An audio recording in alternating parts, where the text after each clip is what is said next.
Back in the 20th century, business management was all about results, creating shareholder value.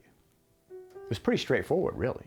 You just needed to understand your market, be clear on what products and services you offered to that market, and then make what you make as efficiently as possible.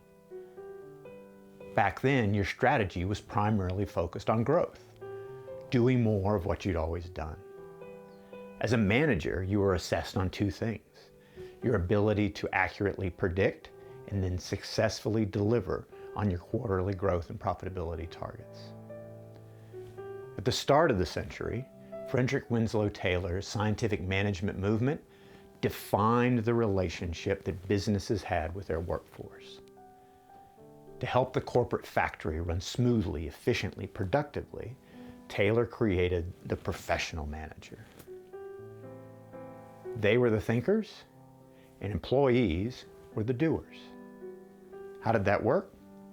Well, managers told the employees what was expected of them, and then employees applied the procedures that were put in place to meet those expectations. Performance reviews were basically carrots and sticks. A carrot for anybody who pulled the corporate wagon the fastest, and a stick for anybody who wandered off the track. But all of that has begun to change. As we move into the 2020s, the consistent repetitive tasks that were the hallmark of the 20th century efficiency movement have been replaced by automation. Ever more intelligent automation. Automation that doesn't need managing, at least not in the classic carrot or stick wielding way. The productivity economy has become a race to the bottom. What's more is the knowledge economy is rapidly being replaced by the learning economy. It's no longer good enough to simply know how the business environment is changing. You now need to constantly problem solve, adapt, and experiment if you're going to compete at the pace of that change. As a business leader, you need to create an organization that uses that knowledge, that's learning from its execution and then executing what it's learned.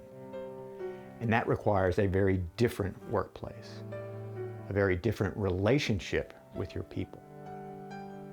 One where the knowledge, experiences, and thinking of the people on the front lines of creating business value are helping you to adapt to emerging complexity. One where your people are creating an experience that attracts and engages your customers. In this new economy, there are broader expectations than short-term business results. Investors, shareholders, customers, and the talent that you're looking to attract and retain all expect that you'll embrace your social responsibilities. You'll ensure that the business is looking after the planet. That you'll shape a workplace that engages employees. That you'll respond to the unique needs of an expanding millennial workforce. That you'll create an environment that's diverse, inclusive, equal, and safe. But in a time and attention-starved world, that's a lot of leadership balls to keep in the air. Chances are, you use the divide and conquer approach. After all, that's why you have a senior management team. The CEO, he'll look after investors and shareholders. The CFO, the COO, and the chief executive will get with a few key folks and shape a plan for the future. The COO and the chief information or technology czar, they can deal with disruption, nimbleness, agility. If you have a head of strategy, she'll play here as well. Human resources focuses on, well, the human stuff. Talent acquisition, employee engagement, diversity and inclusion, learning, development. But there are too many interdependencies between these various leadership areas to develop a truly effective segmented approach. So you end up with one-dimensional solutions to three-dimensional problems.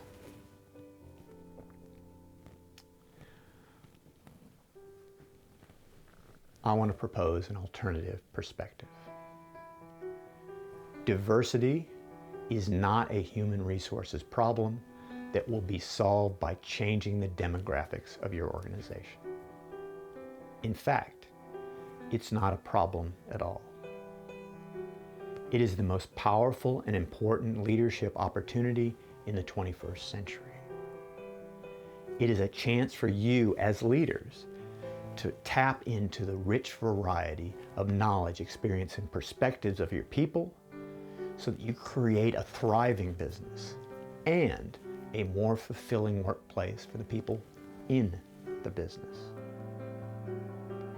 By valuing diversity of thought, experience, and perspectives, by embracing difference, you're making a proactive investment in the human elements of your workplace so that inclusion and equality follow as people see past the abstraction of race, gender, or age.